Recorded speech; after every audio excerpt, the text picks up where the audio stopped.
Mr. President, Tom Bradby, ITV News.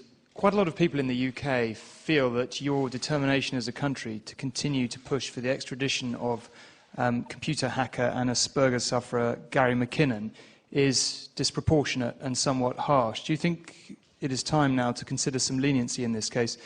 And Prime Minister, you've expressed very strong views on this matter, suggesting that Mr. McKinnon shouldn't be extradited. Your Deputy Prime Minister has expressed even stronger views.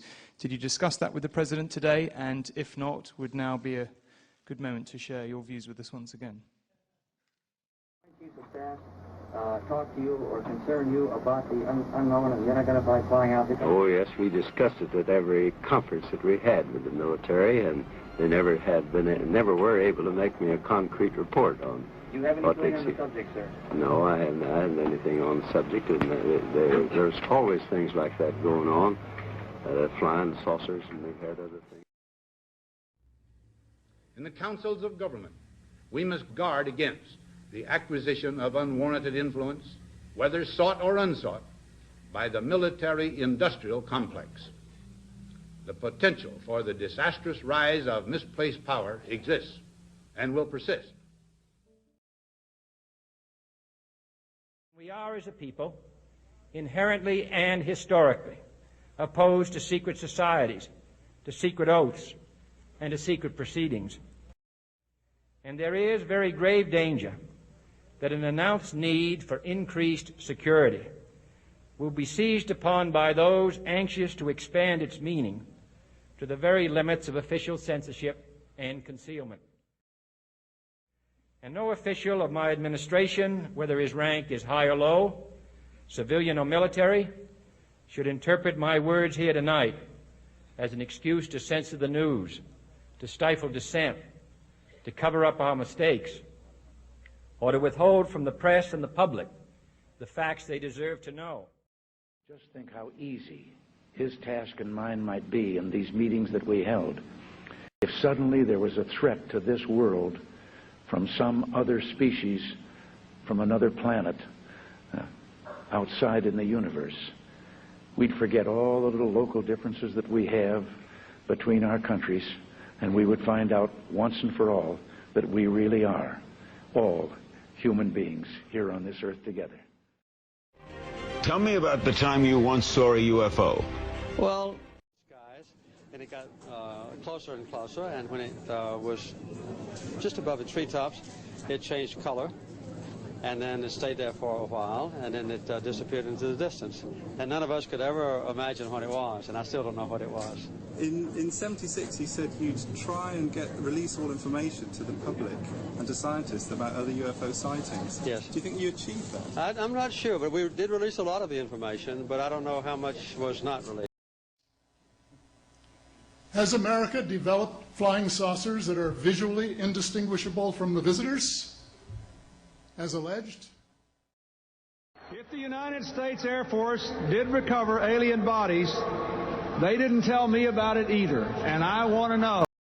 President Clinton was asked a question by White House reporter Sarah McKinnon about why he didn't do something about disclosure. And Clinton replied, "Sarah, there's a government inside the government, and I don't control it." And I did attempt to find out if there were any secret government documents that reveal things, and if there were, they were concealed from me too. I wouldn't be the first president that underlings have lied to or that career bureaucrats have waited out. But there may be some career person sitting around somewhere hiding these dark secrets even from elected presidents. But if so, they successfully eluded me. Excuse me, doesn't the commander-in-chief and the person who allegedly has their finger on the nuclear trigger have a right to know what his subordinates are doing? Here's your list of charges. You hacked into the Army, the Navy, the Air Force, the Department of Defense, and NASA, amongst other things. Why? I was in search of suppressed technology, laughingly referred to as UFO technology. I think it's the biggest kept secret in the world because of its comic value. But it's a very important thing. We've got old age pensioners can't pay their fuel bills. We've got countries being invaded to award oil contracts to the West. And meanwhile, secretive parts of the secret government are sitting on suppressed technology for free energy.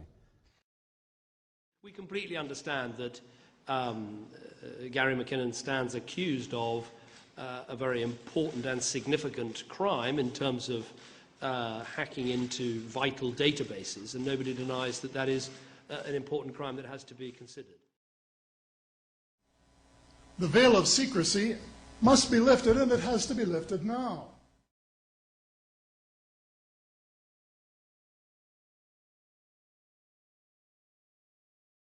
When trillions, and I mean thousands of billions of dollars have been spent on projects about which both the Congress and the Commander-in-Chief have been kept deliberately in the dark.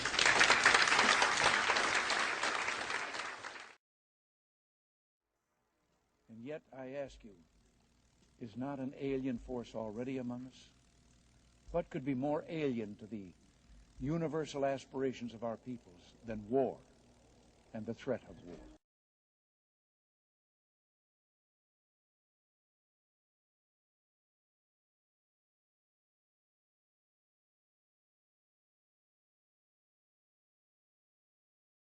How much has been accomplished in 60 years of feverish activity by some of the most educated minds in the United States?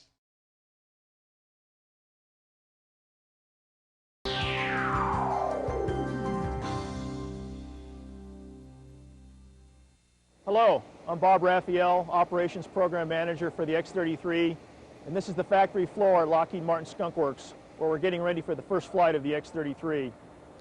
The X-33 technology demonstrator is being developed by Lockheed Martin Skunk Works under a cooperative agreement with NASA. The X-33 will pave the way for a commercially developed, reusable space plane that Lockheed Martin calls Venture Star. The Venture Star will reduce the cost of launching payloads into space from $10,000 to $1,000 per pound. But there may be some career person sitting around somewhere hiding these dark secrets. Well, who has the answers? Someone does, but apparently they aren't telling either secretaries of defense or presidents because they don't have, quote, a need to know. And a lot of the things that happen, good and bad, will be stranger than anything ever written in science fiction. But I don't know the answers, which is one reason I would like to live to be 100, just to see what happens. So, can you tell me what else you found? Because I know that you have something, has some information in regard to non-terrestrial officers. Is that right? Yeah, there was an Excel spreadsheet, and the title was non-terrestrial officers. Then it had names, ranks. It wasn't a long list. Didn't even fill the whole screen, I think. First names and last names? Definitely ranks. But nothing to say, you know, Army captain or Navy captain or... so the designation wasn't there as far as which organization they worked for. Yeah. Huh. So, I mean, that was entitled Non-Terrestrial Officers, and obviously it's not little green men, so I was thinking, you know, what force is this? And that phrase is nowhere to be found on the web or in official Army documentation or anything. And the other thing was a list of ship-to-ship and fleet-to-fleet transfers. You know, bear in mind fleet-to-fleet, so multiple ships, of materials. And these ships weren't, you know, US Navy ships. Again, I don't remember any of the names, but I remember at the time looking and trying to match up the names, and there wasn't anything that matched. So, now this theoretically would have been pretty top secret information if indeed non-terrestrial is what it sounds to be, which is off-world, right? Yeah, I mean, I gleaned from that information, I surmised that an off-planet sort of space marines is being formed.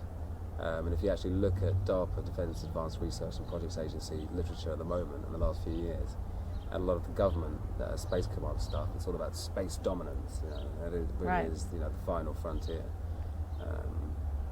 So I think, yeah, it's natural for them to want to control space and be developing a space going forward as a secret. But I think most likely using technology reverse engineered from ET. to get out there, in other words. Yeah, and also to be cloaked. I mean, otherwise, how many other governments would see this going on? So this was a real passion of yours, in other words. Oh, yeah. And would you say, I mean, was the passion for information related to UFO and hidden technology? Was that kind of your passion, or what would you say is your passion in that regard? I passionately believe that we should all have this technology, and not so much, obviously, you know, if you could confirm the existence of extraterrestrials and their contact with us, then that would be good. But to me, it was more important to have this free energy system.